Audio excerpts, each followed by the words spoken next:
Yo, what is going on, everybody? Welcome to episode 42. So, sorry if it's a little bit bright on this end. I am outside, so my apologies on that. But before we get into it, if you guys new, make sure to hit that like button, hit that subscribe button, definitely shout out the content every little bit helps. Shout out Here to you our go. boy, Raphael, in the chat. Rafi, what's up, bud? I gotta say, man, this week's been Bro, nothing but. dude, it's crazy. Completely batshit crazy. Not only do you have the whole Vince thing, and then you have the whole Guerrero dilemma going on. If you haven't heard about that, Jesus Christ.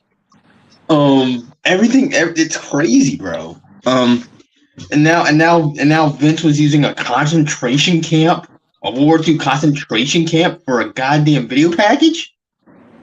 Yeah, that's. Yo, my God, so crazy. What's going on? Honestly, though, man, do we get one of the. I mean, the only recap that I don't mind doing is SmackDown. Although actually SmackDown before WrestleMania was actually pretty decent for what it was, which I actually really didn't mind when I rewatched SmackDown from March 31st. So we had the Usos cutting a promo, and then you had KO and Sami Zayn kind of, in a way, kind of like their final confrontation before WrestleMania Night 1, shall we say. I thought it was an interesting. I think Jamie or Jay said, quote saying, if we still can hold our tag team titles, don't be surprised. Or I'm trying to paraphrase here. Don't be surprised if KO stabs, and this is looking at Sammy, pretty much saying, don't let Sam or KO stab you in the back. And that's the thing. And that's the thing that I want to touch on with this segment. It's happened before with Kevin. He's always stabbed partners in the back. He stabbed Sammy in the back in NXT. Stabbed him in the back of the main roster. Stabbed Jericho in the back. He stabs everybody in the back after getting close to them. Absolutely. And it's always happened. So they're not wrong there. But I thought it was a pretty carbon copy, I'm gonna beat you type of segment. Yeah. And leading up to the event, it wasn't anything, spectacular. It wasn't spectacular. It didn't wow me. I didn't mind it though for what it was, because for what it was. You had a week left until Mania. What could you do? Exactly. Like I know you had to rush some stuff, but yeah, sure. But it also, you have to make sure to try to make it make sense going into WrestleMania at the same time. For our first match card, we had a men's Fatal 4-Way with Ricochet and a few others. I actually really enjoyed this Fatal 4-Way match with Montez Ford, Ricochet. I can't think of the other two right now off the top of my head. But it was a really fun match, and with Ricochet getting the win.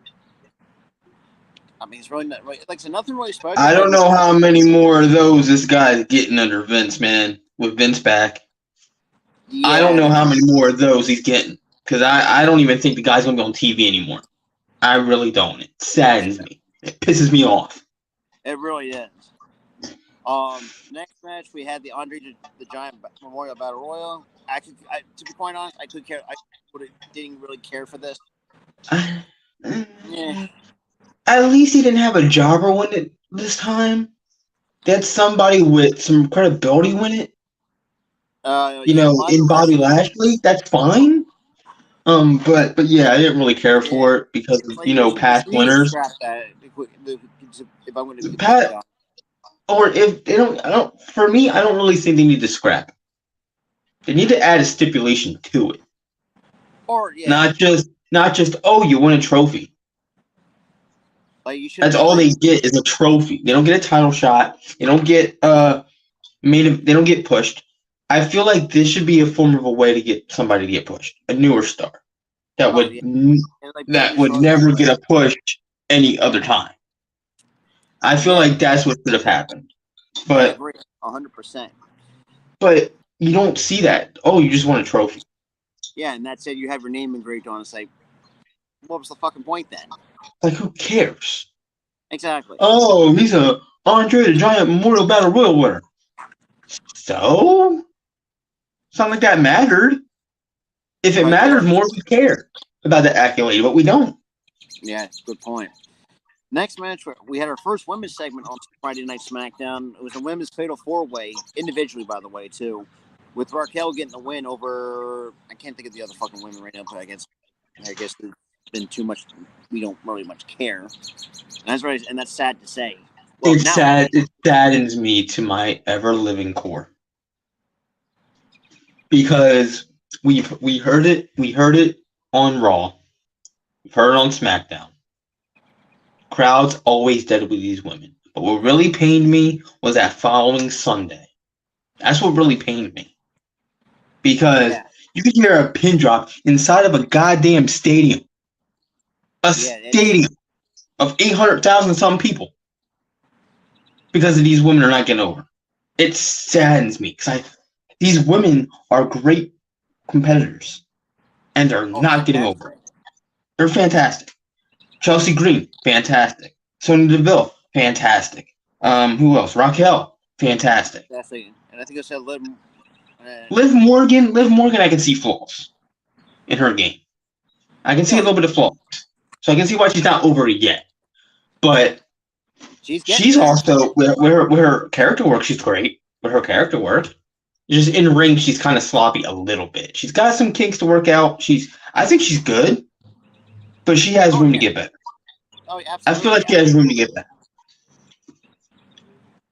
But after that, with Raquel getting the win, we get to our first tag team match of the night. Drew McIntyre and Sheamus taking on Imperium. With Drew and Sheamus picking up the win, which also leads. I think it's before. Yeah, that's right. That's what set up the triple threat.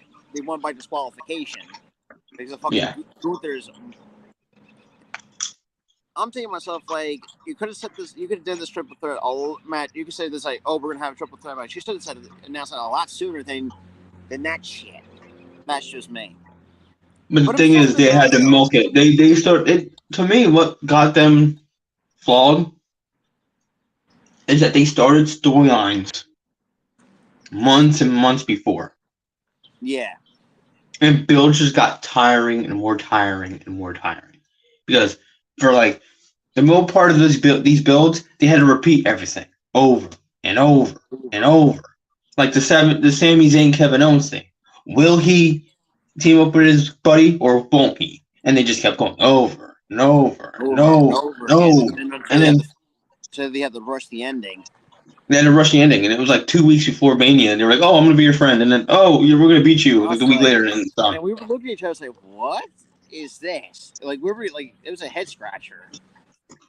I'm like, you rushed it so much because you kept milking it for months. If you had that and you built this up, you would have had it.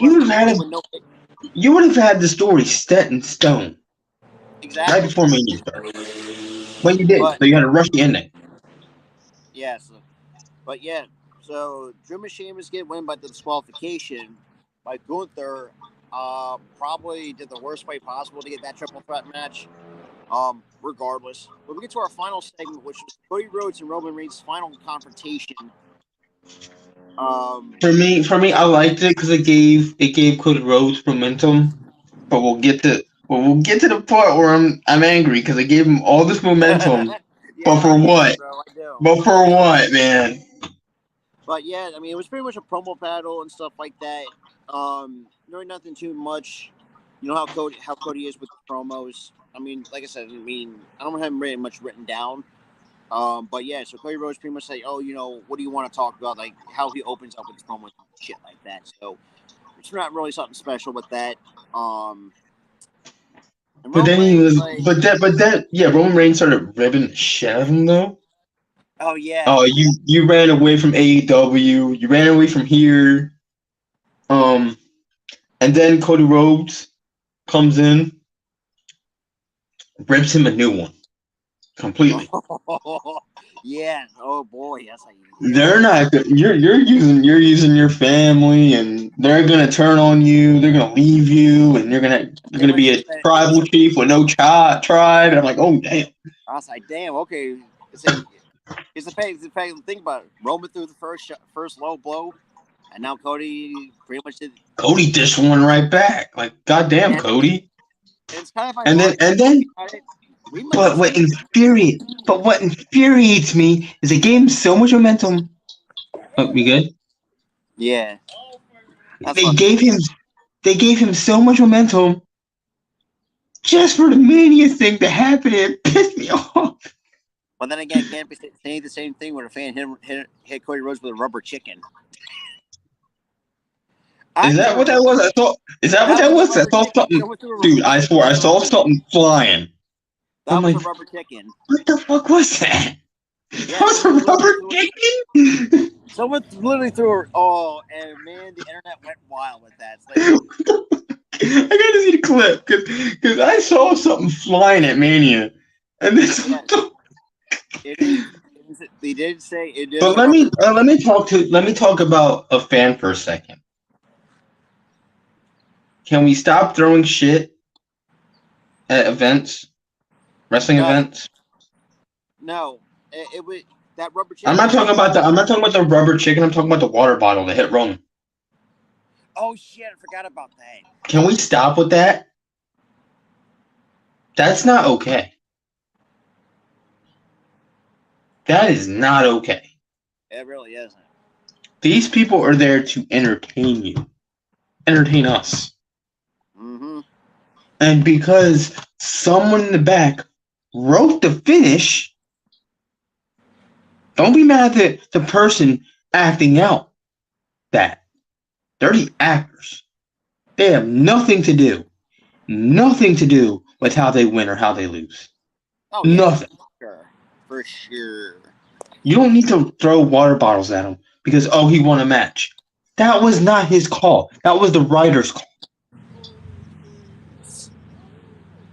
Yeah, That's BS. and not just that too. And the fact that Cody needs to struggle. I'm thinking to myself like that's a load of crap that I. Okay, so let's do a look at recap. The dude got at his it's Cody himself like at his lowest point when he became Stardust. Like the dude just was not there as a talent. Became trying to be a ripoff of his brother, and Cody said himself that was his low point of his career. Had kind of felt like he was getting disrespected. Goes elsewhere and reinvents himself. Then you tell me that he said he needs to struggle. The fact he's been put on the show for 9 months with a torn pec right off the fucking bone. Like I don't get this logical of thinking. It's like the dude struggled enough, and this is coming. And I'm going to aim this at Bully Ray for speed, talking a lot of mad shit because of that. So I'll leave it at that. But here's the thing, though. Here's the thing.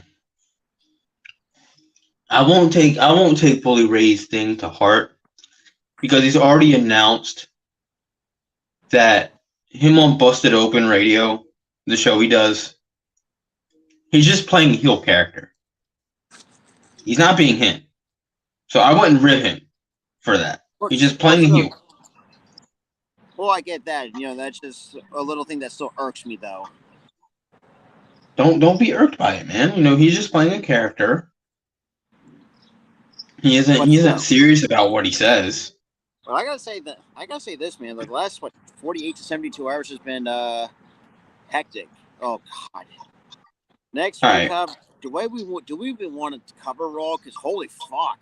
No, it's atrocious. Let's just throw that in the trash. Yeah, throw that. Just atrocious. Throw that. And knowing Vince McMahon is gonna write SmackDown, I'm probably not even gonna watch SmackDown. And I know I got that show that I have to do with Earl, but I told him let's just scrap the whole recap thing and let's just rant about WWE or rant about Vince McMahon and what's transpired over the last week. Yeah, but NXT though was very intriguing. Even though I didn't get a chance to watch it because I was, but I think I did record it. You had Indy Hartwell cutting her promo since after been 3 days since she's won the NXT Women's title. Pretty much gave a lot of credit. Said huge thanks to Roxanne. Without Roxanne defending the title, like she wouldn't be standing. Like pretty much she wouldn't be standing here as an NXT Women's Champion. And then Zoe Stark kind of takes offense to it, and then she cuts her promo, pretty much called her like a quote unquote beatable champion. It's like, oh, okay. It was getting interesting between the two, and that will lead up to an official first title defense for Indy later on the show. But going to the first match on the card, this also stemmed back from standing and delivering that little locker room segment between the D'Angelo family and Pretty Deadly, which will lead up to that match right on NXT. Tony D'Angelo and the D'Angelo family, which is Tony D and Channing Stacks Lorenzo, take on the Pretty Deadly, with the Pretty Deadly pick up the win via different shenanigans. And I like I said this too on a couple of NXT streams. Like, from a talent perspective, I don't hate them. I think Pretty Deadly still is a talented tag team, but give them better characters to work with. And that's just my little nitpick with them. But then we get to another match, which also stemmed back from that, not from NXT Stand and Deliver, but the Go Home show to Stand and Deliver, was Dijak and Odyssey Jones was part of that battle royal, where I think Dijak, story kayfabe-wise, took offense of Odyssey Jones eliminating him from that battle royal. Man, Dijak is something else on NXT. Crazy, how we went from a guy behind a mask to where he is now. Yeah, and the strength. That's amazing. He got surprising strength. Yeah. He hit a rolling. He's always had that strength because he's a big dude and he has Yeah, and that's the funny thing too. Like, he's not like even though he's got like muscular body, but he's not like super muscular. That's the thing, where that people takes by surprise. And he hits a rolling. And Odyssey Jones, if I'm going to be, I think 200. Let's look like between 290 to 300 pounds. And Dijak hits Odyssey Jones with a rolling Death Valley driver. Yeah. And kick out of the two, and then unfortunately now he hits one of his signatures. Was actually pulled a moonsault in his repertoire, which is like, what? Like, I was scratching my head. Like, really? He's done that since Ring of Honor, bro. That's still fucking crazy. He's done that since Ring of Honor. But hits the moonsault cleanly, gets the 1-2-3 over Odyssey Jones, and pretty much, as they say on NXT, justice has been served. Then we get to, I think, was one of my favorite matches right now, was on NXT television. Nathan Frazer taking on Dragon Lee. And Dragon Lee on NXT television was a lot better than how they presented him on Stand and Deliver in his first NXT match. Yeah, that was Frazer, bad. That dude's Yeah, that was bad how they treated him on Stand and Deliver. Like, yeah, we knew he was going to win the title first night, but the way you treated him, come on. I mean, you could have let him be better, but Dragon Lee looked a lot better. With Dragon Lee getting the win over Frazer, it wasn't neat. And I will say this too: Nathan Frazer really gave it all to Dragon Lee. Dude, I'm still waiting. I am still waiting on Nathan Frazer to get a push. That dude is. Give him a goddamn push, because that dude is entertaining. That dude's phenomenal. He's great. What up, bro? But speaking of Indy Hartwell, we actually had a first title defense with Indy Hartwell and Zoe Stark. Been very physical between the two, actually. Indy Hartwell gets the win because she pretty much played possum and actually rolls Zoe Stark up very quickly. She played possum for the 1-2-3 and upset and really pissed off Zoe Stark. So yeah, that was So that was it. So, but yeah, what we have. So Indy Hartwell retains, to hopefully get a nice title reign from her. So our next women's match, we had Ivy Nile taking on Tatum Paxley. This one I didn't mind it, but just never really cared for it. This brewed from last week when Tatum turned on. Yeah, on Ivy Nile on that tag team. On match. Ivy. Last week. Yeah. But Tatum Paxley, though, she does, like, her, since in that heel turn, I actually kind of digging it a little bit. I'm really liking how... For me, I didn't really see her as a true face. Like, she kind of gives off the heelish vibes. She kind of gives off heel vibes with her look. And I think the fact that they pulled the trigger the way they did, I thought it was actually a really good call by that. But Ivy Nile gets the win. I think by what just happened? Because it just went buffer and then, but But yeah, I really like Tatum Paxley and what she brings as a heel. I didn't really care for her as a face though. Because it really didn't suit her character, which I think No. Shawn Michaels and the creative team actually knew that. So kudos to them. I've been out winning by submission though. But we get to our last match before we get to the promo site. The most I guess people were talking about The most shocking promo segment ever in NXT. So we had Axiom and Wesley for the NXT North American Championship. I mean, is there anything that Axiom can't fucking do anymore? Because like the dude's fucking, oh man. Like, and apparently the dude's got eyes in the back of his head, or Scripps is dumb as hell. That was oh god. Scripps, they're making Scripps look dumb. What the fuck? Good, because I fucking hate Scripps. Bro, he literally just tried to sneak attack, and Axiom's like, dude, I see you coming, kick. Like, what? But like, dude, I can literally see you. But Wesley, hit the cardiac kick for the 1, 2, 3, and to be quite honest, it was not easy for Wesley. It was not easy for him. No, because Axiom kept going. Was matching him for kick, flip for flip. Like it's been, those two are so evenly matched. I'm gonna give Axiom a lot of credit too, man. He was one, and I'm with Jeff or Mac, one of the two. He was my MVP of that Fatal 5-Way at that open challenge. Yeah, Rob. But one of the Hardys did you agree with? Because I mean, like, that joke didn't hit. I know that joke didn't hit. Yeah, but damn. Now, before we end up NXT, we had Carmelo Hayes finally speaking as a new NXT champion. Bro. Let me tell you something. He deserves it. He deserves it for sure. I mean, 18 months in the making. The him era. 18 months. 18 months this guy's been in NXT, bro. Proved it for 18 months straight that this guy's a star. And he finally got his chance. That main event really showed it between him and Braun. Yeah. I actually watched it back, so yeah, man, I know. But yeah, Carmelo Hayes and Trick Williams pretty much coins the term. The him era has now begun. The new reign for Carmelo Hayes. Because he is him. Plus, and also calls out Braun Breaker to give him his flowers. And for those who have not seen it, then we get a heel turn from Braun Breaker. He raised up his hands. Next thing you know, bah! Starts beating down Carmelo, beating down Trick. Yo, he got so fired up that his face turned beet red. Too, if you noticed it. He got so fired up. I actually watched that back, actually. And this is intriguing because I don't even think we've ever seen a heel Braun. But I'm intrigued. He's always been a face. So it's like for like the last year. Motivation sometimes he does come get off a little bit of a heelish vibes the way how he comes off sometimes. Not really. Not really. But I'm intrigued of where they're going to go with Braun. I really am. But yeah, I think you could go because wasn't there a finish where Carmella kind of cheated?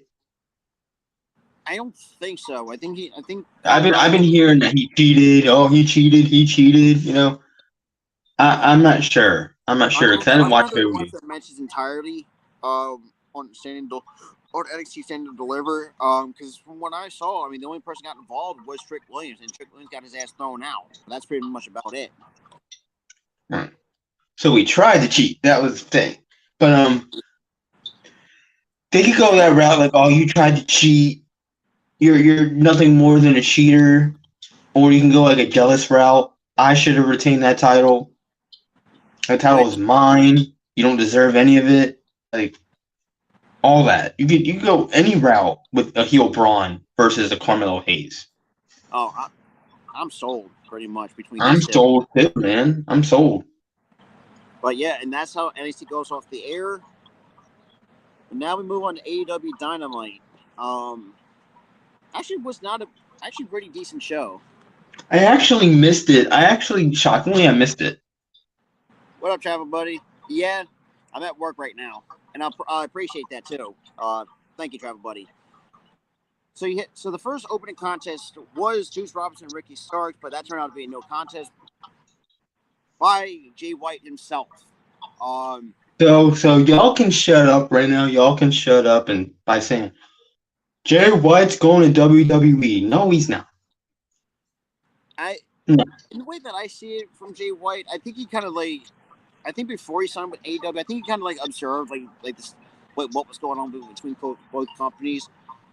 I bet you amount of money that he actually took a look at the state of WWE and saying, "What the fuck is this?" Yeah. And actually said, "Oh, at the Raw WrestleMania he went out." I mean, who can blame him? And like you said, Tyler, like I said, there's probably no continuity.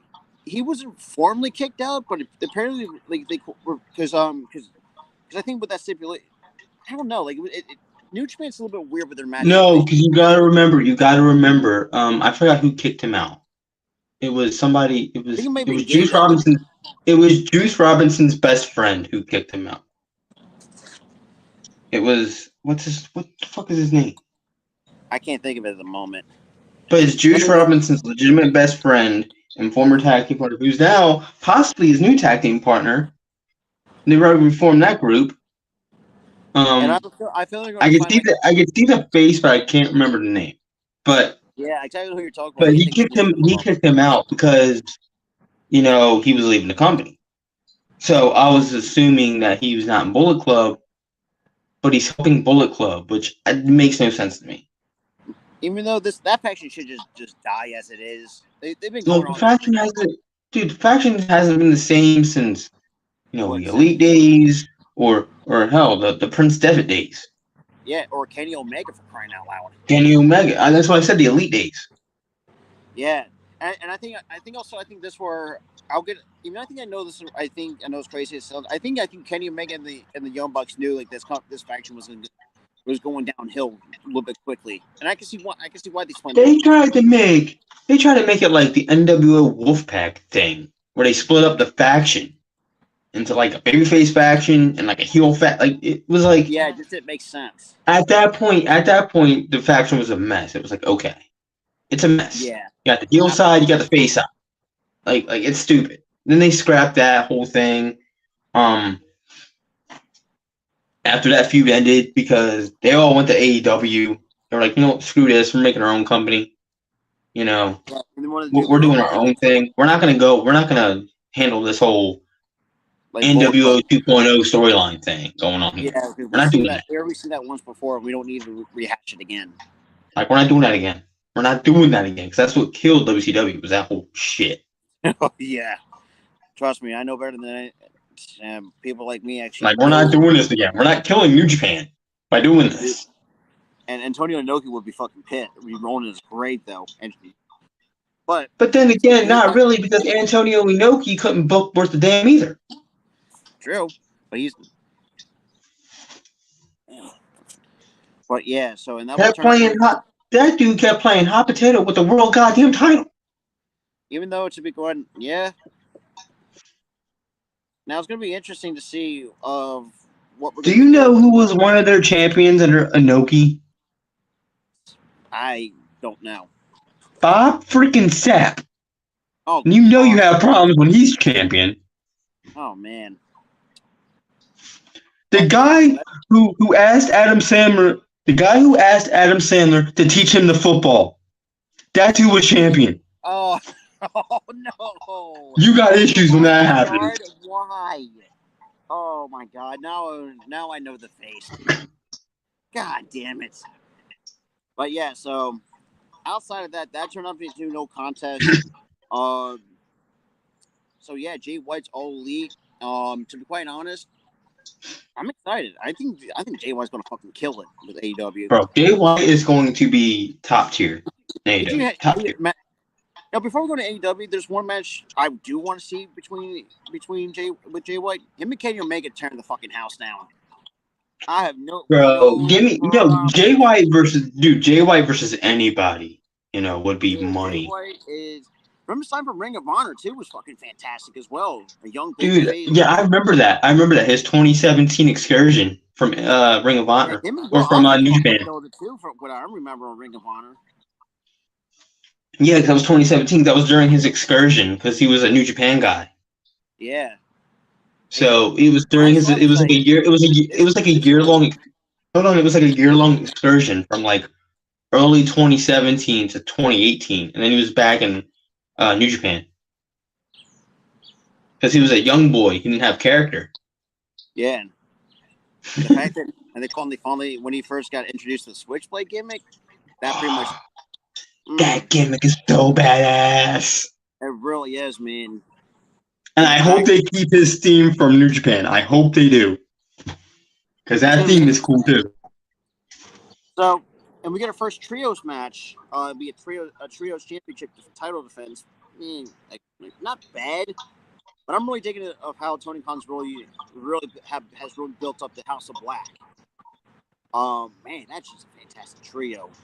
But yeah, I want to talk about. I want to skip through that and stuff, right? That the whole feud with them and JS. I want to talk about specifically Anna Jay and her promo. She basically says, and it confused the shit out of me. I'm gonna beat Julia Hart because my ass is fat. It's basically what she said. I'm like, what? How does that pertain to you beating somebody? But yeah. How does that relate to that? Like, what? I don't know it. But I don't care about that part. I mean, that part doesn't help you. But yeah, that was something. But yeah, that's literally what she said in her promo, and I'm like, how does that pertain to anything? I don't know, to be quite honest. So, but this I'm like, what? It makes you question, like, I don't know. Because I think it's the whole. That's what makes the JS a joke. Because it's like, oh, I'm gonna beat you because I look good. What? Or I'm gonna beat you because my booty. I'm gonna beat you because my booty's fat. Then again, it says. Or I'm gonna beat you. Or I'm gonna beat you because I'm Daddy Magic. Like what? Like what? Jericho, man, I love you, man, but break up the damn faction. That's getting really old now. Here's the problem. They could have been a great faction, but they made them to where it's like their appearance matters enough. Oh, I look good, so I'm going to beat you because I look good. What? That's I don't know. It's not I'm going to beat you because, I'm strong and I'm great in the ring at what I do. If I'm going to look good, I gotta beat you good. Pretty much. Oh, if I'm gonna, I look good. I have I have muscles part, whatever. You have strength, but you're butt fat. I don't. That made no sense. I'm with you on that, Tyler. But going back to the card, though, we had the House of Black retaining over best friends. Honestly, I'm really digging of how the House of Black have been over the last handful of months. Did they do the hug thing? Please tell me they did the hug thing. I think they always do that, and also yes, they always. They arrived. I love when they do that. The crowd's like, oh, and then they hug.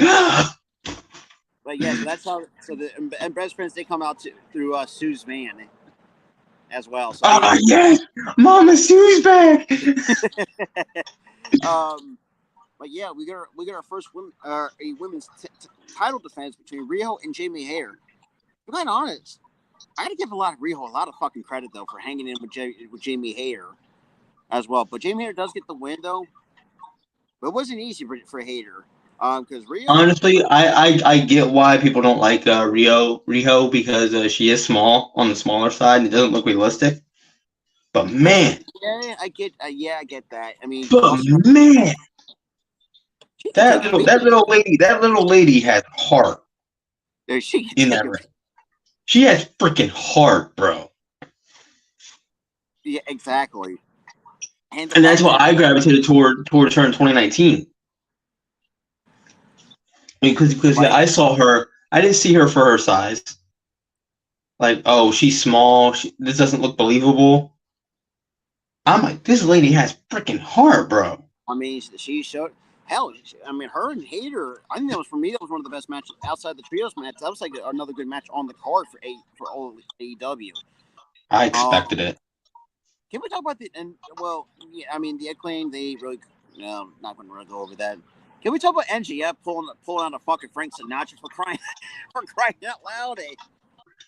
This man, I saw that segment on my phone, like on what AEW posted it, and I just couldn't help but crack up laughing. Why? Like, this man came out with dudes with like he had a whole freaking band. And then this dude started busting out Sinatra out of nowhere. That's like, what? And he did 2 songs too on AEW television. But then again, he had a whole set list. 2 songs. That's fucking crazy. Bro, and the fact that he yelled, and it's funny that the ending part to it, where Jungle Boy was in the band in a disguise, like purposely, fucked up the symbols, and JL got in his face, and they just how wrestlers getting disguised like that and start beating his ass afterwards. Yeah. Yeah. And the best part of that, when he roasted his 8th grade teacher, oh, Jesus Christ. Bro, that 8th grade teacher must have pissed him off. That's right. And you had the crowd saying, chanting ADD, ADD. I was like, ADD. What is that? Attention deficit? They were chanting. Dude, let me get this straight. They were chanting attention deficit disorder at the guy. That was coming from MJF. Say, if you have ADD, where's my people at? You can't tell me. Look, as much as he is a heel, but he's got a real. Bro. He's got to find a way of showing it. But I like it though. It was an interesting segment, but it was funny enough. Think about it too, and you'll say, "Hey, Darby looking above the rafters," because obviously this is also kind of tying back to that one from that Bar Mitzvah with the 4 pillars, which I'm intrigued at where they're going to go with this one because I'm excited for this one. If this is going to be a fatal 4-way, sign me up for that. If it's going to be a double or nothing fatal 4-way, I'm in for sure. I cannot wait for double or nothing. So the next match we had on the card, we had Sammy Guevara taking on Commander.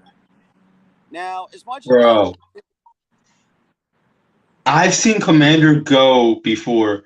This man walked from turnbuckle to turnbuckle on the rope and then flipped off the dirt. I'm like, holy shit.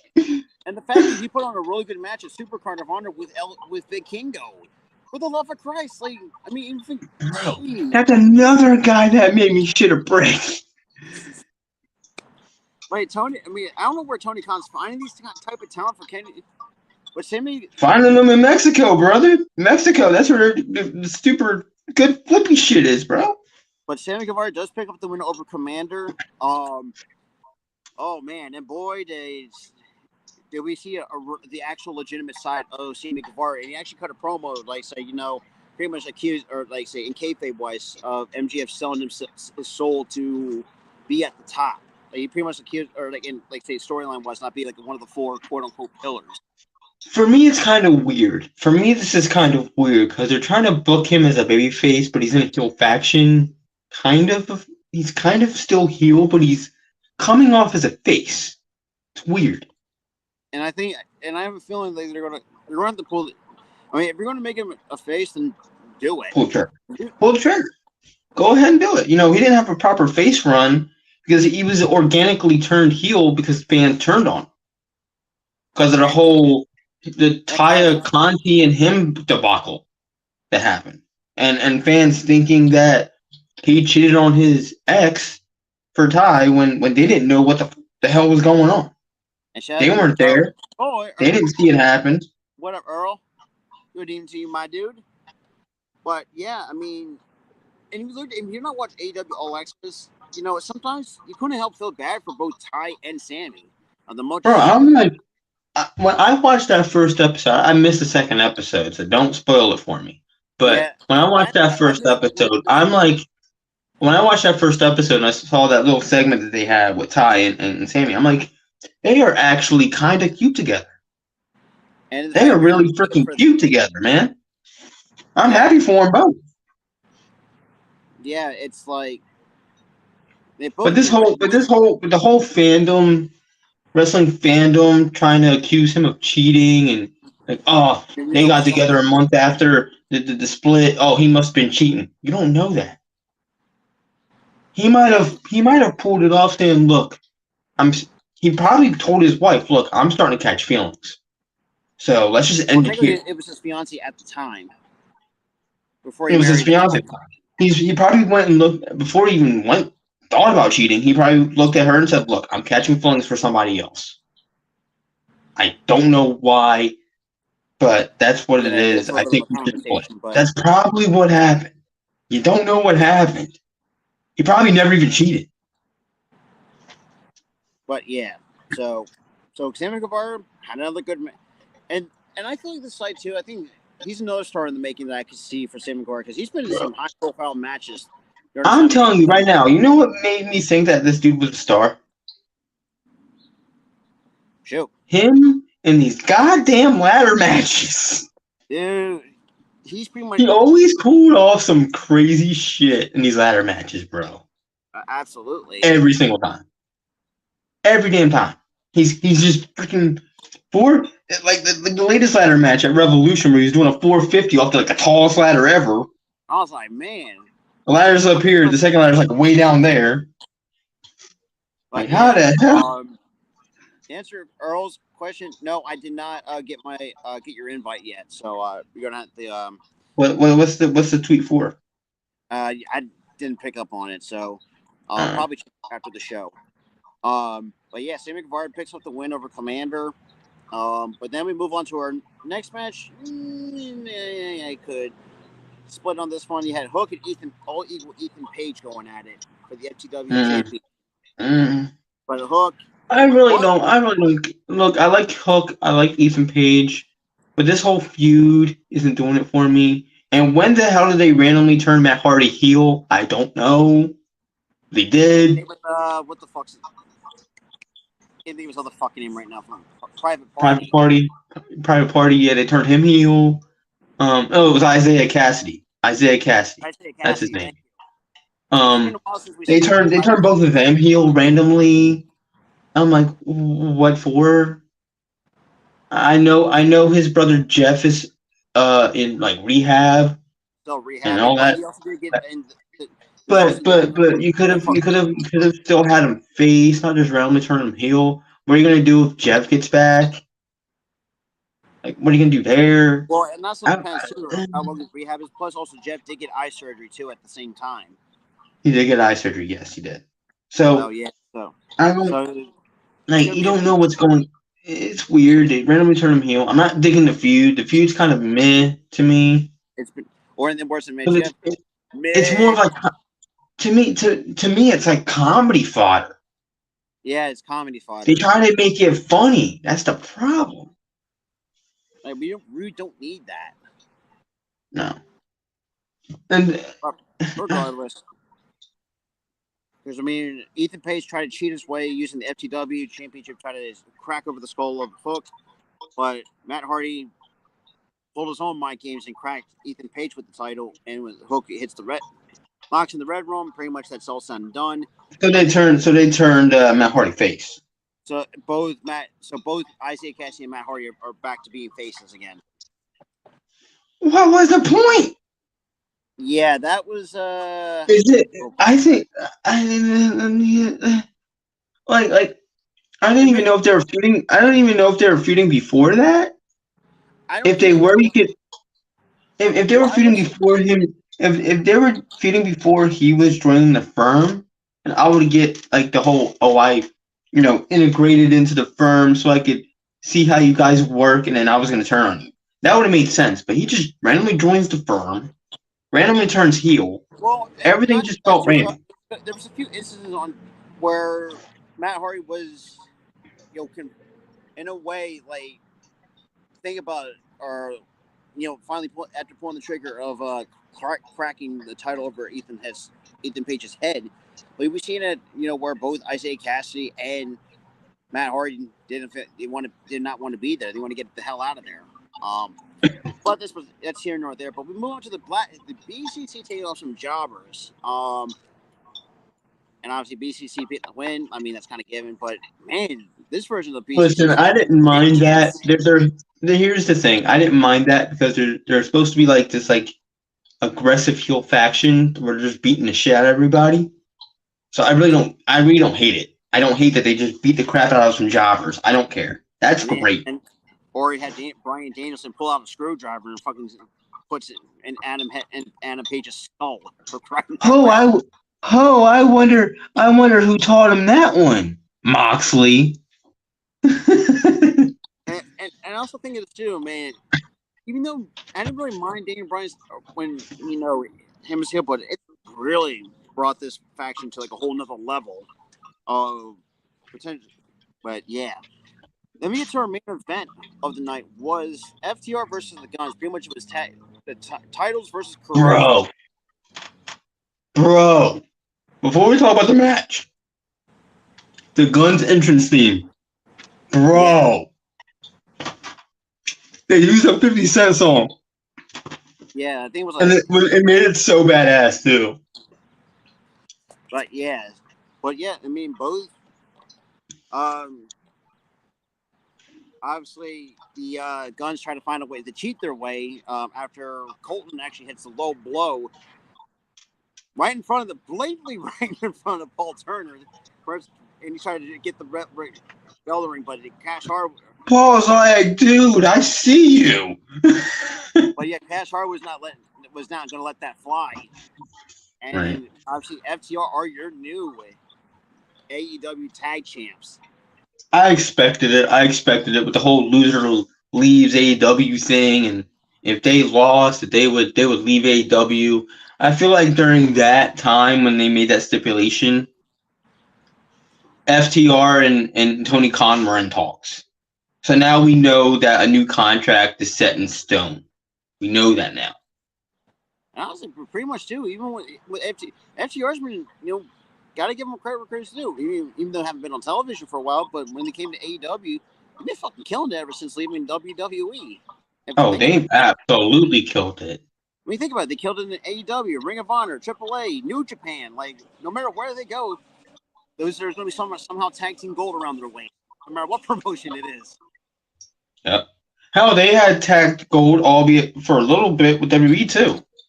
So they actually did literally win it everywhere. The only one that I've never seen them winning was Impact.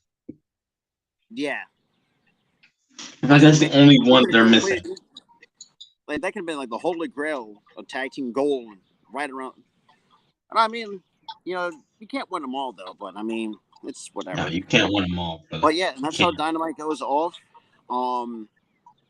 Speaking, going further onto topics at hand with the recaps, and if you're a Raw fan, I mean, let's be real, we didn't really care to get Raw because holy crap, I wants to put a bullet in my head after fucking sitting there.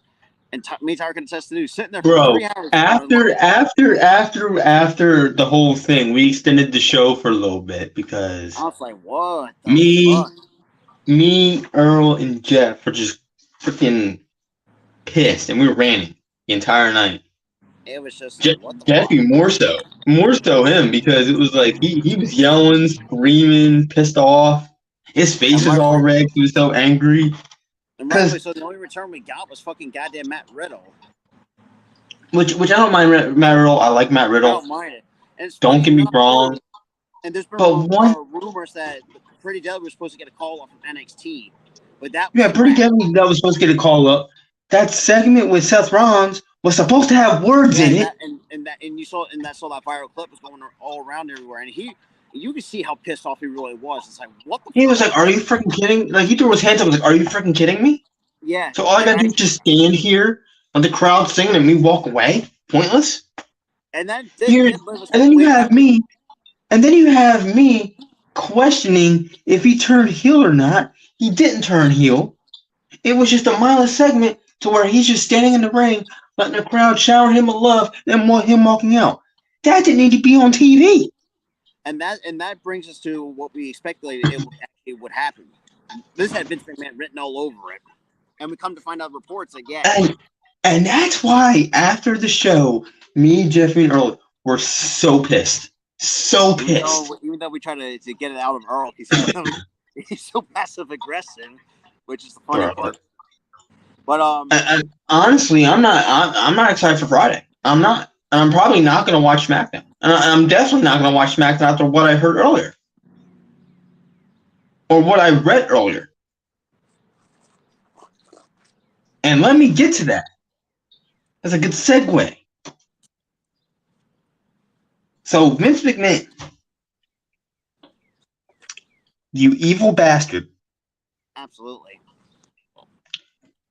You use a goddamn Holocaust concentration camp for a segment leading up to a match. For a video package. Excuse me, a video package leading up to a match. And it's not only just a Holocaust concentration camp. It is the worst Holocaust. Excuse me, I'm so mad I'm coughing. But it is the worst of the worst. If you're a history nerd, you know exactly. If you're a history nerd, you know what one I'm talking about. If you know, you know. It's basically what we're saying. And he used that. He used that. Hold on. He used that one to benefit himself. For his own benefit. To promote a match. Yeah, that's... How freaking sick are you to use that? And another thing, too. Your ass should have stayed retired. But no. I gotta weasel my way back and ruin every goddamn thing. Well, and surprisingly, there's a couple content creators that I've actually watched that actually brought up points that the only way you can get rid of Vince McMahon is either... I think someone put up like 4 or 5. Is if you croak? One, he's got to drop dead. Number 2, is Endeavor, who's the owners now of WWE, has more voting power than Vince McMahon in terms of the shareholder stuff. So they have the power to do so, which we'll have to wait and see how that goes. But here's the thing: the only way that's gonna happen is if every single wrestling fan just boycotts WWE and they start losing money. And the fact, which is not gonna happen. So the only way that Vince is gonna be out of the company if he literally just drops dead. Well, another point someone made was the fact that there might be some more stuff coming that right now are what's the word I'm looking for here? Or like still behind closed doors, so to speak. Potentially, there could be more shit could be hiding behind in. And this man. The reason why I'm so mad is it isn't the. Yeah, they're being amateurs. What's up, man? The guy that I just talked about ranting and raving on Monday, right there, guys. But the reason why I'm so up in arms with Vince being back, it's not just the writing of shows. It's not just that. It stems further than that. There's a lot of things. This man literally sexually assaulted women who worked for him and paid hush money so they won't even talk about it. That's why I'm so pissed off. Not that he's back. Not that the writing sucks. Yes, I'm mad the writing sucks. And the show that I like isn't good. Everybody would be mad. Everybody would be mad or at least upset that a show they watch falls off. Well, we'll get to AEW in just a moment, but yeah, and that's a good point too. Not just but we're really mad. We're really mad. The reason why we're really mad is because this dude literally committed a really heinous crime, and he gets off scot-free. Are you kidding me? Yeah, and the fact that not just that he had the federal government on his ass. I mean, you had shareholders coming after him. and people think I look like I'm crazy. Say, yeah, like when you have that type of money, that's over $3 billion of your net worth. A lot of times, it's like, yeah, that's going to change a lot of people's views on that. And I actually have people telling me, look, I'm fucking stupid. It's like, first of all, the fact that this man is worth over $3 billion, but yet somehow got away scot-free with no fucking repercussions is a load of fucking crap. You want to know why? You want to know why he got off scot-free? And you mentioned $3 billion just now. You just mentioned it. And that is your answer right there. That is your goddamn answer right there. He paid the feds off. He paid the feds off. He paid the feds off. He paid the shareholders off. I don't hear anything from them anymore. They were going after him when he tried to weasel his way back the first time. It's ridiculous. He paid the feds off. He paid the shareholders off. He most certainly paid off Triple H to step down.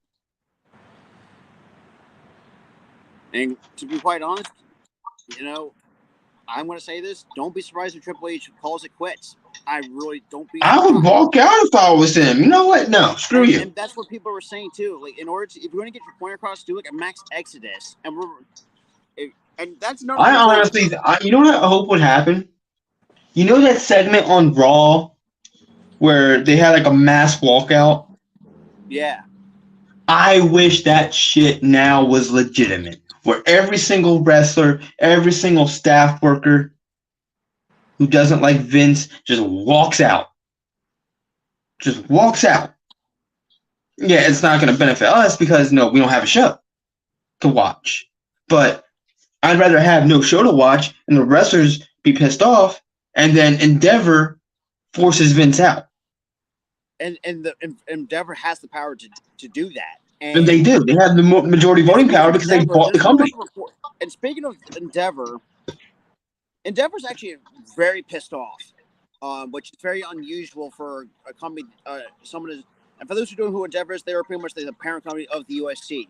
So there's been reports, they're not obviously the better executives, I should say, are not happy of how Vince McMahon truly that's the person, but from a creative perspective. So there's been a lot of reports coming out out saying that they didn't like how his rework, especially with reworks and revisions, all this shit that Vince McMahon has changed throughout Mania. You got some wrestlers taking time off.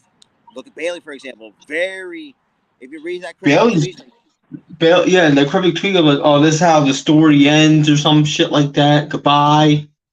But what really got me, but here's the thing.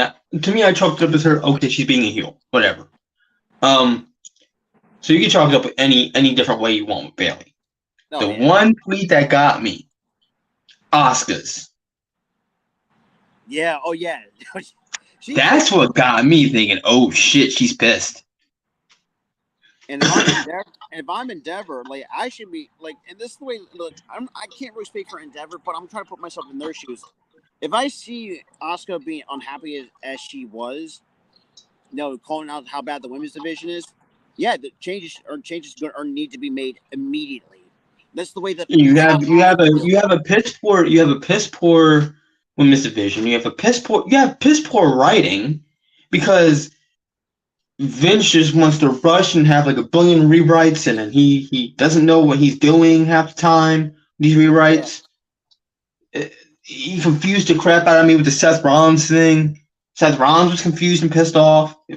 Because that segment was supposed to should have been the official call up of Pretty Deadly from NXT, but that was completely scrapped. And if you look at it was that clip of Seth Rollins being frustrated during commercial break.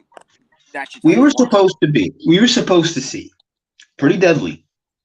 Braun Breaker was supposed to get the call up. Cameron Grimes was supposed to get the call up. But we're not going to have them. Nothing. We had. Oh no, Braun, stay in NXT and keep feuding with the Carmelo Hayes, but as a heel. Pretty Deadly. No, we don't like you. You can stay down there. Carmelo or Cameron Grimes, you can stay off TV for as long as we want you off TV. Because let's be honest, he hasn't been on NXT either. Yeah, and there's also the fact that Vince and Bruce Pritchard ruined NXT at the same time. Well, they tried to. Yeah, and NXT nowadays has not recovered from NXT 2.0. Now, granted, and then sad enough, like their women's division, that NXT women's division is a whole lot better than fucking both Raw and SmackDowns combined. Like that should tell you how bad as Oscar put it, how piss poor the women's division is. But moving on, so we did talk about the report on there's a lot of negative backstage reaction, but Big E actually spoke out on his short WWE title run, pretty much saying he had no quote unquote meat on the bone. Pretty much said it was a bad title run. It was atrocious. But I wonder who wrote that. Vince McMahon did. But yeah, and I know this is going to piss you off. Raw after Mania drew over 2.2 million viewers on Monday Night Raw. Like, I was like, what the fuck? Because a lot of people, I'm not really pissed off by that because a lot of people thought they chalked it up as saying, okay, Mania wasn't too bad because we've seen signs that, it was a half Triple H show because we were expecting like how Raw had been the last few weeks, half Triple H, half Vince. But so I'm not really mad about the numbers because we were like curious to see, how is Raw after Mania gonna be?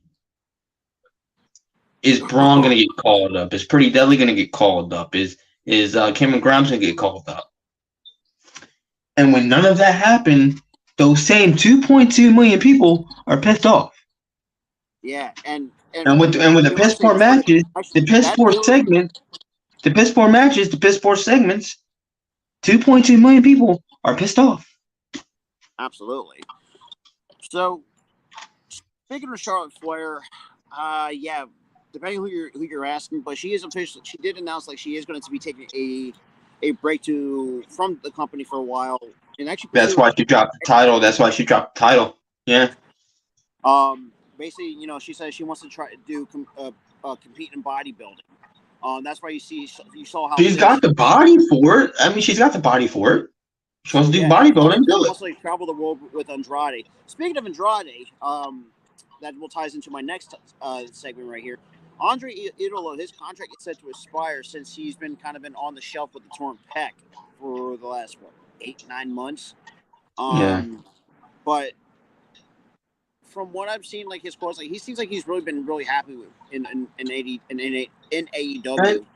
And before his injury, he was getting a prominent push in the company. Absolutely. He had his own fashion and everything. He was getting a prominent push. It was just it was unfortunate that he had an injury that put him on the shelf for as long as it has. Yeah, and it's just like, damn it, because I was really getting behind Andrade, but damn it, I was too, man. Just then again, I mean, this is what you kind of expect when you get into this business, but that's here nor there.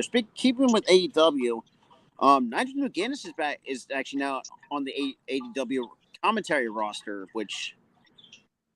Technically, you could say AEW commentary roster, but he's technically Ring of Honor. Technically. Yeah, technically, yeah. But they say he's all elite because AEW is tied to Ring of Honor. Yeah. So. By the way, man. I still like him on commentary. I've always have been. I liked him in the reading commentary too. He was very insightful. He was a very good commentator. He was for a while too before he transitioned to that full-time commentary. He was a wrestler for a while.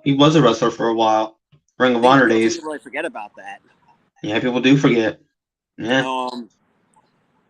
All In has been announced for London, England at Wembley Stadium. I was like, are you fucking Finally, they bring back All In and it goes to the best fans in wrestling. The best fans in wrestling. You cannot. And people say, "Oh, they're not going to sell it." They're going to sell that bitch out fast. Oh, you'd be. Think about it. If you can sell the Dude, O2 ring for money in the bank. WWE literally sold Clash of the Castle within a day. And A look day. at the Money in the Bank. That's already sold out of the O2 Arena. That was sold out in a day. Like don't mess with UK fans. They No, show they're up very and show hardcore out. type of fans. They show up and show out. And also and there's also reports that the UK and Europe is very big hot market for all elite wrestling. So that also plays into then and for those who are my fellow UK fans out there, and y'all got yourselves some good. You guys are Yeah, getting spoiled like left and right. for our UK fans, man. For our UK fans out there, Y'all dude. getting spoiled. You're getting spoiled. You got Money in the Clash of the Bank, you Castle in got September. All In. You got yeah. You got Clash of the Castle soon. Because that's annual now.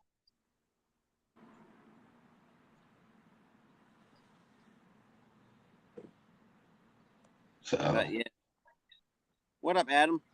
what's up, Adam? How you doing? Ask us, Do you think they're trying to give Cody the John Cena push because that's what everybody's thinking?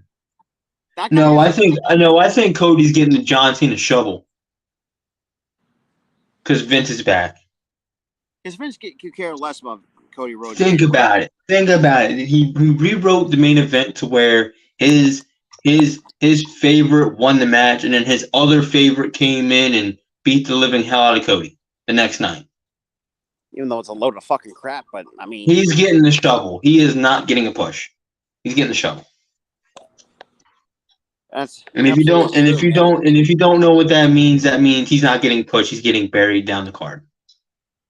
Yeah, and it's feel like I said, man, where we have seen this before? Oh wait, we've seen it during the time with Stardust, and that was at his lowest point of his career. Oh my god! Don't even remind me of that stupid gimmick. But ever. Oh yeah, and it's bad enough. Like the fact that him losing, like, that shit is sad. It's very sad, man. It's very sad. And it's bad enough. You're already pissed off Dustin Rhodes, his career's he's about to be done very soon. So I mean, that should tell you. And then you pissed him off again because he ran on Twitter about the main event of Mania. That is true. But I mean, I don't know what to say anymore, man. I feel like WWE's pretty much figuratively dead if that's the case. No, granted, yes. I mean, it's dying. I don't think it's dead. It's dying. No, in a figurative sense, but it's literally. No, I know. But I know what you meant. But I don't feel like it's dying or dead. I feel like it's on life support. The only one that's giving them life is kids. The only one giving them life. Yeah, but once they get and family. But once those that fan base gets older, they'll definitely will see the true. Yeah, they're gonna know eventually. They're gonna see. Yeah, they dropped the ball big time because they had. Here's the thing: they had so much momentum the last 2 weeks, where Cody was getting over. He was getting crowd reactions, freaking crowd reactions, and yet you had the guy lose. When it should have been written on the wall, the guy was supposed to win the match. That's basically what most wrestling commentators are saying. What was the point But you got to think too. The last few Royal Rumble matches jobbed out to Roman. They lost to Roman. They did the job to Roman. Yeah. For the ring. So it's basically what Royal Rumble winner is going to beat Roman, and nobody has yet. Yeah, that's another thing too. I had issues with why the hell you could have let Cody come out in the top 5. Why the hell did you let him come back to 30 and knowing that that made no sense. That does make no sense. You have him as a surprise return. I mean, it wasn't really a surprise because he already announced it on Raw for whatever friggin' reason. Could have left it as a surprise, but you had him come out 30. You had him win. You build up this story. He's getting over with the fans. Fans love him. You give him all this momentum. Only for you to say, nope, you're going to lose.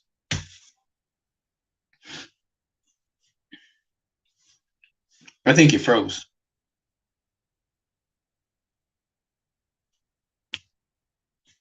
He froze, guys. I'm sorry. Yeah, you froze for a second. Yeah, well, it's coming back in anyways. Oh, okay. My phone was about to die anyways. Nah, you're good, brother. You charge that bad boy up. But yeah. Yeah. Yeah, and that's pretty much. Well, Yeah, he's pretty much a done deal that he's buried. You have him lose to Roman, and then you have him get his ass kicked by Rock. He's buried. He's done. Hey, honestly, at that point, Cody, at that contract, is ask for your release. Go back to AEW, or go somewhere else since that roster's already been flooded too. Yeah. Go to Impact or something, because this isn't good for you. He can go back to New Japan. Go to New Japan. Go to Ring of Honor. I think, if I'm not mistaken, they need like a top guy as well over New Japan. They need a top guy in Ring of Honor. I mean, they don't. I mean, they have Claudio, but that's about it. But I think Cody Rhodes, and think about too, in a short stint, like he actually was actually not bad on Ring of Honor television. No, he was there from 2016 to 2018. Yeah, well, we get it's a scripted show, but yeah, you did blow it because of that merger. It's a scripted show. It's not really that they blew it because of the merger. It's because they blew it because Vince weaseled his way back, and he was ahead. Now he's back to being head of creative, and he hates Cody Rhodes. He hates the Rhodes family. Yeah. He hated his dad. He hated his brother. Now he hates him. And it's also the fact that, and yeah, like you said, he hates the Rhodes family. But think about it. The reason he hates him is because he knows Cody Rhodes knows how to become a megastar. Actually knows how to become a megastar. Like what outside of Roman Reigns, I mean, who do you got? They say what's second best of what Cody Rhodes at the point he's your megastar, but you don't really got. That should tell you like how bad it really is. No, what really gets Vince is Cody Rhodes walked out, went to Ring of Honor. No, he's not. Vince is in charge tomorrow. It's already been announced. It's sad, but it's the case. But here's what irks Vince, right? Goes to Ring of Honor. And then like 3 years later, he created a company to just rival WWE. Another WCW. Yeah. We all know Vince hates competition. Yeah. Which is so freaking dumb. Because it's like personal competition is good for everybody. It pushes competition to make you want to thrive. Absolutely. Not want to make you, I'm going to buy you out. I'm going to do this. I'm going to do that. Oh, you went to this company? You want to come back? Fine, we'll come back, but I'm burying you. I'm pushing you down the card so far, I'll make you want to leave. Trust me. There's going to be a lot. Bro, look what he did to freaking Sting the first goddamn month he went to the freaking company. Oh, yeah, that was terrible. Made it WWE versus WCW, bro. And had Sting freaking lose. Are you freaking kidding me, bro? You kidding me? And and that's kind of what I said, why. And then you have the poster child to WWE, which is Roman Reigns, beat the holy hell out of goddamn. Exactly, that's what I'm trying to freaking say. This man has a freaking daughter. A freaking daughter. And to do what he did was extremely, extremely heinous. Extremely heinous. And now you hate your his ass. Like he just said in the comments, his ass should not even be in the WWE right now. His ass should be in a freaking jail cell. A prison cell. Well, I mean, you go and rape women? You go and rape women and then and you have them pay you hush money. Hush money. Well, Or you pay them hush money with company money. it's and not Are that you too, Tyler, freaking now you're and you're now and pissed now off and the now? devil. Oh, I'm just gonna pay off the feds. I got $3 million. I can pay off the feds. I don't care if I had a wife at the time. I don't care if I had a daughter or I have a daughter. But yeah, and that and now now in the fact The that man doesn't. Here's the thing: the man doesn't care about his family, but himself. He only cares about himself. that's narcissism at its finest, ladies and gentlemen. Yeah, exactly. The guy's a freaking narcissist. I A mean, narcissist. and it's like, and the fact you're already pissed off the Endeavor already in your short time back since selling the company. Bro don't even own the company, so I hope Endeavor fires their ass. I hope they do. I really hope they do. That, Endeavor, fire him, please. Get that, yo.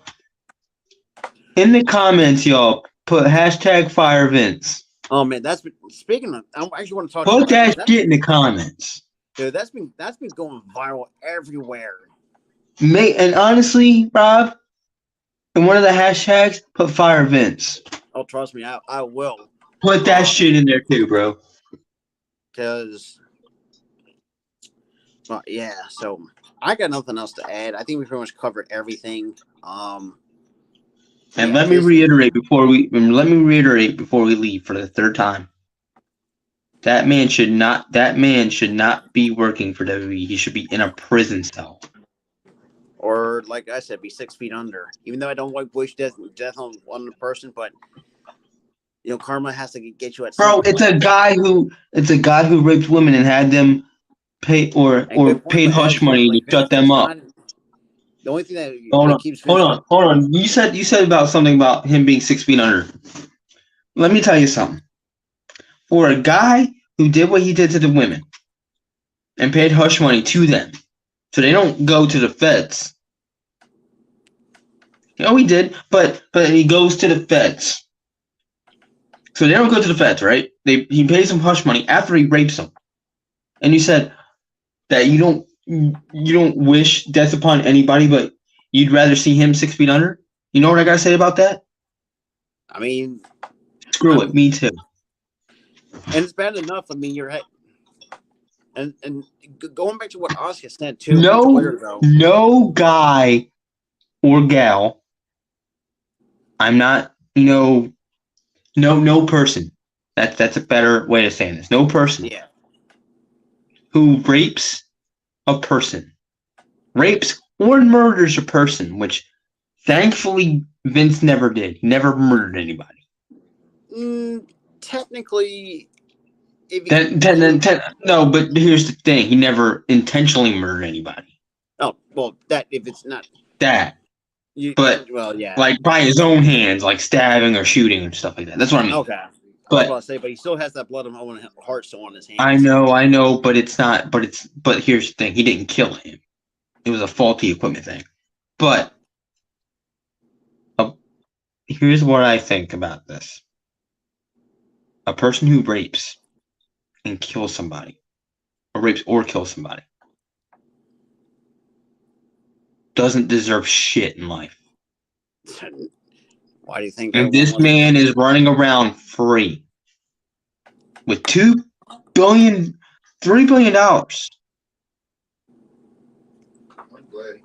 Because he got paid by Endeavor, and now he's back in creative.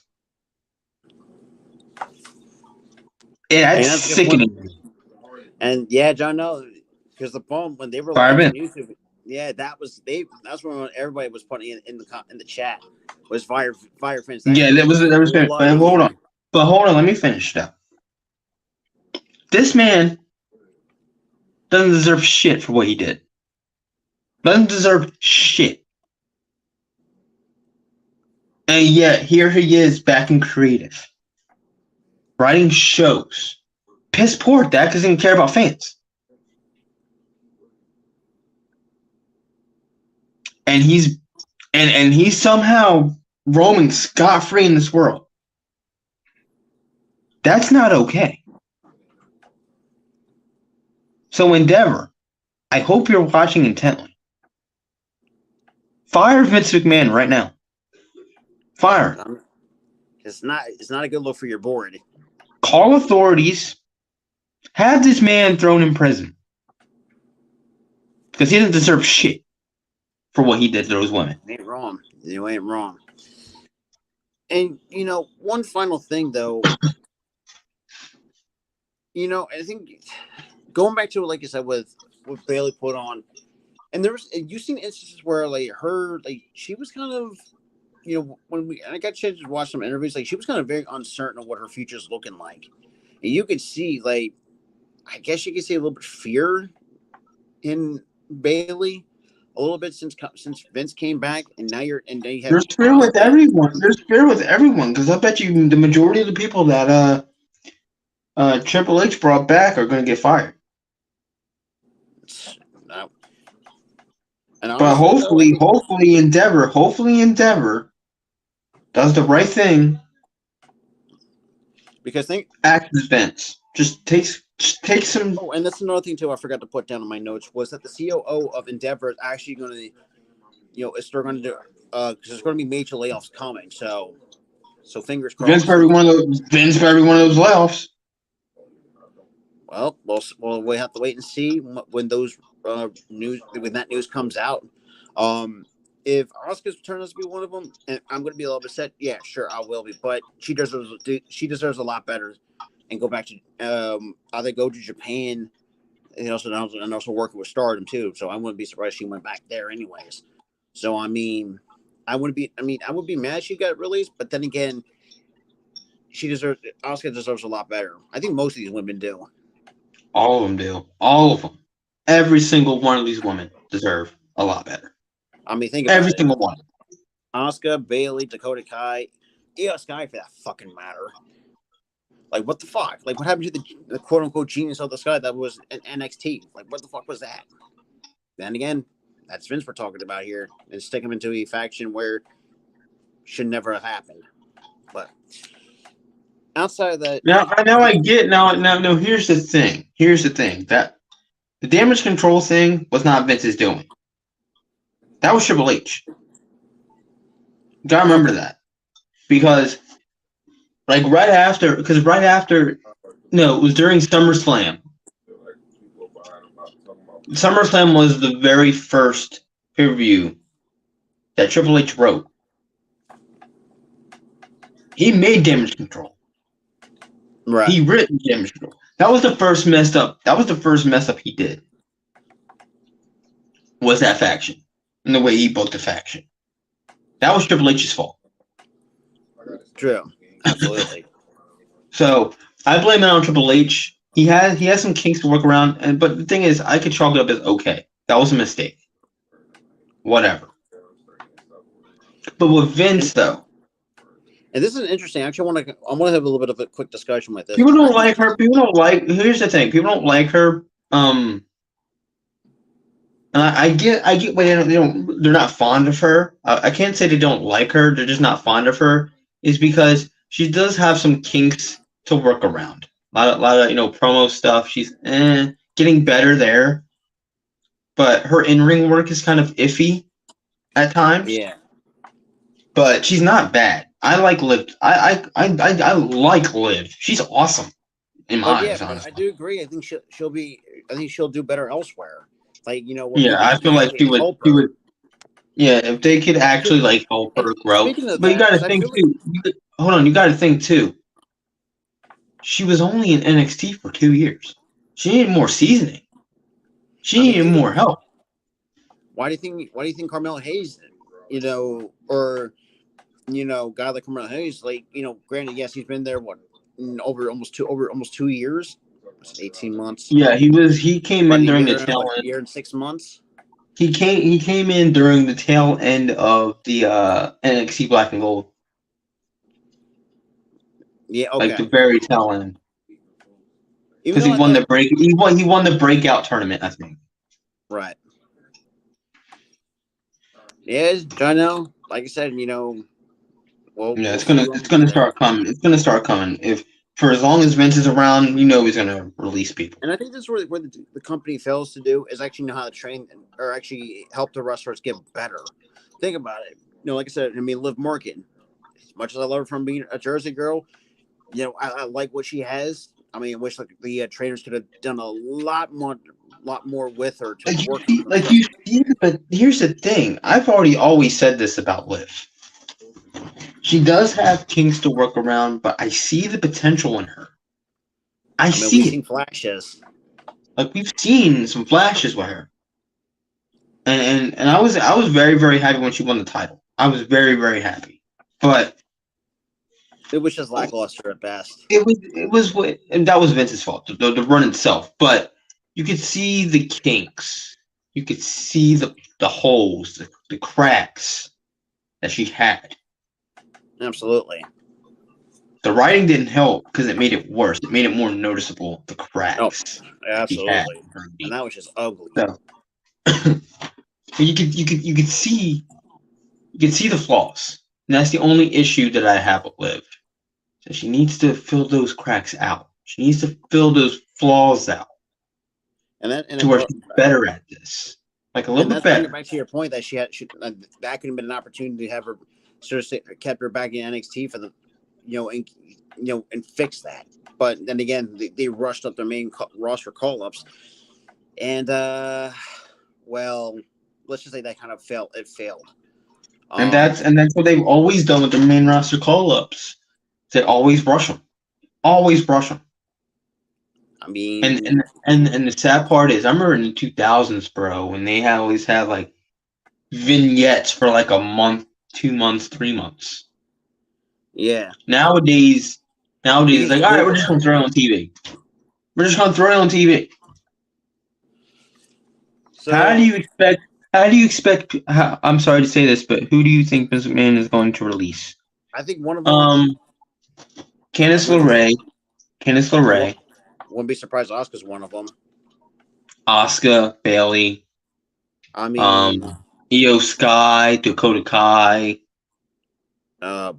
Who else? Who has kind of pretty much failed at this point?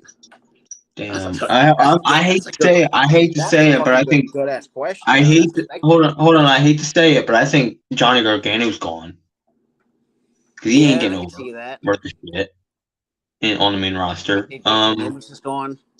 Dexter Loomis is gone. Who else? Please, for the love of God, let Omos be a release. For the love of Christ. Omos is staying because he's a big dude. He's a big. So he's staying. Jesus fucking Christ. Well, that's gonna keep. Because Vince is a dumbass. He likes the bigger guys, even though they can't wrestle half the time. We're with you, John. Now, Braun Breaker, like that's one. Braun Breaker's not getting released. Braun Breaker's not getting released. He's the big dude. He's only saying when he gets the call up. Like that's kind of worrisome. But here's the thing, Braun Breaker, he's a big dude. So and Vince likes those big dudes. I mean, it's the scrawnier, lean dudes he hates. I mean, shit. I mean, I can see Nomu could potentially get released. Shinsuke Nakamura, I can see him. I don't see Shinsuke leaving. I don't see that happening. Shinsuke ain't leaving. I see. Never know, but we see big stars. Asuka definitely for sure. I can probably see because I see Ali walking. I see him walking. Yeah, good riddance. I don't hate Ali, so I think he'd be better elsewhere. He'd be better off elsewhere. Trying to think. That's a really good question by John L. Though that gets you thinking who potentially. For me, I think Ali would thrive in New Japan in their juniors division. No kidding. The junior heavyweight division. Look, and we saw in his matches too. Even though when he loses, like the dude's got fucking talents there. Yeah, but nowadays with Ben's back, he's only had 2-second matches where he's getting squashed. So he didn't even last 5 seconds with Bobby Lashley on Monday Night Raw. No, he got killed. He got killed. Trying to think. I could see maybe Dolph Ziggler, but could be potential release. Dolph could be a release. Yes, I mean, it pains me. It pains me, but yeah. But I mean, the dude, he's been there for since 2000. 9, No, 2009, overall. 10. I mean, do you still count his years with the Spirit Squad though? Good lord. Mikey. Oh God. Wait, who is he? Who is he? Nikki or Mikey? I forgot. Nikki. Nikki. Why? When you look back on it, it's like, why was this a thing? Or remember him in that racist ass gimmick where he was Kerwin White's lackey. Oh God. Oh dear God, it was racist. Dear God. But I'm with you, Tyler. I know he's going to pay me to say Dolph Ziggler, but Dolph Ziggler's proved everything the last 20-something odd years. The dude's done I don't think his release is going to pain me, but at this point in his career, it's like he's older. Putting over talent isn't. He's no longer. He's not as young. I mean, he can still move around, but he's not as not a spring chick as he used to be. I don't think he's going to get a release either because he's doing what he's supposed to do. When you get older, you get job to the younger talent. And he's done that. Absolutely. You always do the job for younger talent out of respect when you're older. That's the wrestling business rule. I'm trying to think. You know, Ziggler, Asuka's another one. Bailey, like you said, probably pretty much the entire Damage Control is going to be gone potentially. Ali, like you said. Trying to think. I'm thinking about who else. I'm thinking about who else because right now I don't. I'm drawing a blank. There's a plethora. Gargano. Madcap Moss could leave. Emma should be one. Emma could leave. I don't know where the hell those two have been. Who else? Shelton Benjamin can go. I forgot he was still with the company. Yeah, that's the crazy part. I mean, Cedric Alexander could go. Like I said, if Vince was still if Vince pulls out that maximum male modern bullshit to him again, he's walking. I don't blame him. First of all, where the fuck I wouldn't blame him use him at all after WrestleMania? They're supposed to say, they haven't used him. They haven't used him. They promised him and Bobby Lashley to have a match together, and they just didn't do it. And they scrapped it. I was like, scrapped it. And then he wasn't even used. He was, but here's the thing: he's a Friday Night SmackDown guy. So we have to see what happens on Friday. I'm not watching it. But you can watch it. I'm not watching it because of the whole bullshit. Earl hold it down. But I'll be on the show with him after. So. Yeah. Well, the show. Yeah. So. Or on the Saturday at 4:00. Yeah. So I mean. But yeah, like we're gonna have to wait and see because we might see the release in the upcoming weeks. But like I said, don't be surprised. You know, someone like Asuka or Gargano. But then again, nobody else to say. We might be could potentially see some NXT releases. So that I won't see any NXT releases. I don't see that because I don't see anybody they're getting. I don't even see if there's anybody getting misused in NXT. Well, listen. I think the only NXT release I see is Cameron Grimes. Yeah, it's sad. It sickens me. The dude's fucking, or still freaking entertaining. Or maybe and Joe Gacy hasn't really done much on NXT either. So I mean, you got to make it. You have Joe Gacy have this awesome faction, and and you had the Grizzly Young Vets already gone. You had them lose. The Grizzly Young Vets, they asked for a release and they're gone. Now they don't know what the hell to do with Joe Gacy and Ava Raine. Because we haven't seen Ava wrestle at all. She only wrestled one time. One time. But here's the thing, she was still a little bit too green though in the ring. So I wouldn't be surprised. So before we get to talking about Joe Gacy, so John says I wouldn't mind seeing Bayley go to New Japan, Ring of Honor, or Impact. I honestly see her in Impact more than anything. Impact, we see Because I feel like, yeah, because I mean that women's division is actually not bad, but just Bro, their women's division is freaking stacked. And you have someone like Bayley who's, let's be real, done it and seen it, done it all. She'd be a fit through right. Have her there, man. I think that because the way that I see it is, I feel like Impact's figuratively, their men's division kind of stinks in a way. Yeah. And it's sad, man. Like you got a good women's, because usually most companies it's like vice versa. Like I don't think AEW's women's division isn't that bad either. So I mean, but AEW's women's division has gotten a lot better than they were in 2019. I'll give them that. A lot better. Way better on that front. Apparently, Ring of Honor would not be an easy, interesting too. And mix and match with some of the other women. No, they really don't. They really don't have many women for Ring of Honor, so I wouldn't mind Ring of Honor either. Just round out that division. I think at the super title, you can have Bayley and Athena, build that Ring of Honor women's division. If you think about it, so money. That would seem so money, dude. Like that, man. That first. You can have Bayley, Athena, Lady Frost, who's been very impressive. You got Sky Blue, part of that women's division. Yes. Oh, Jesus Christ. It'll be more so. It would be even more stacked than it has been. Yeah, and let's be real. The previous iteration of Ring of Honor, their women's division kind of stunk a little bit, for lack of a better term. That's because Sinclair Broadcast, they didn't give two shits about the women's division. But then again, their damn women's division got relegated to YouTube, and that's bad.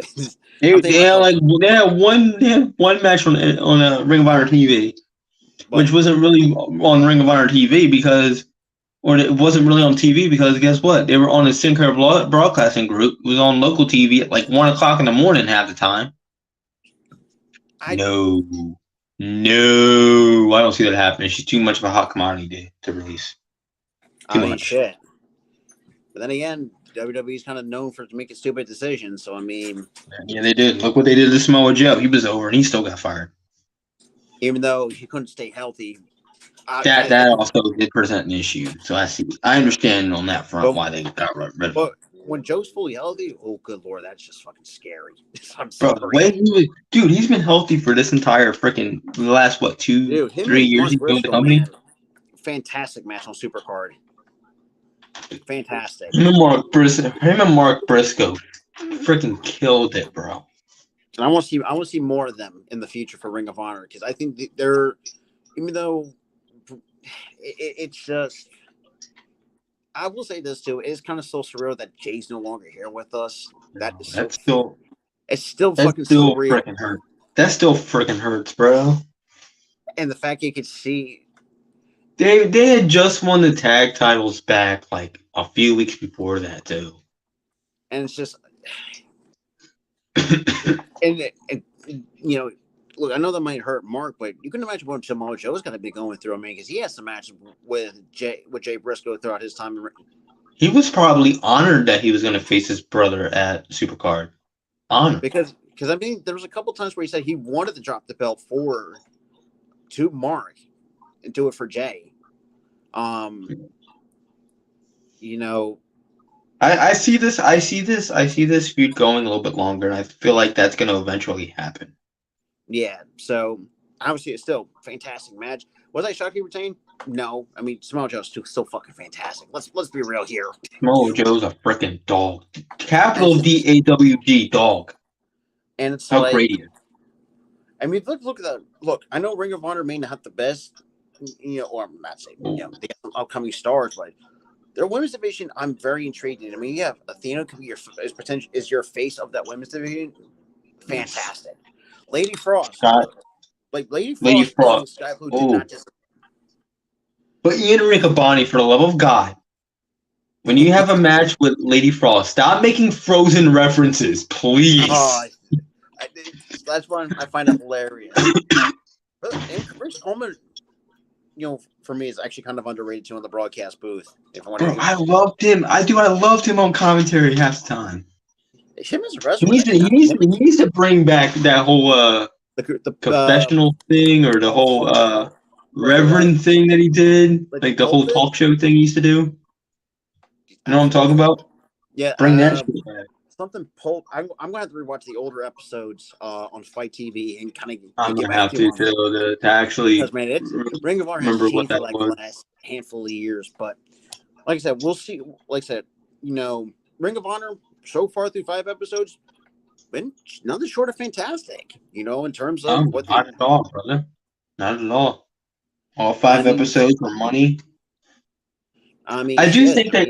think they run a little bit too many matches, but Yeah, that was then always a again, big not nitpick with a lot of people. Is that then 3 it match then format? but hold on, but then again, not really, because they don't run commercials, Yeah, so it's because just non-stop action the entire time.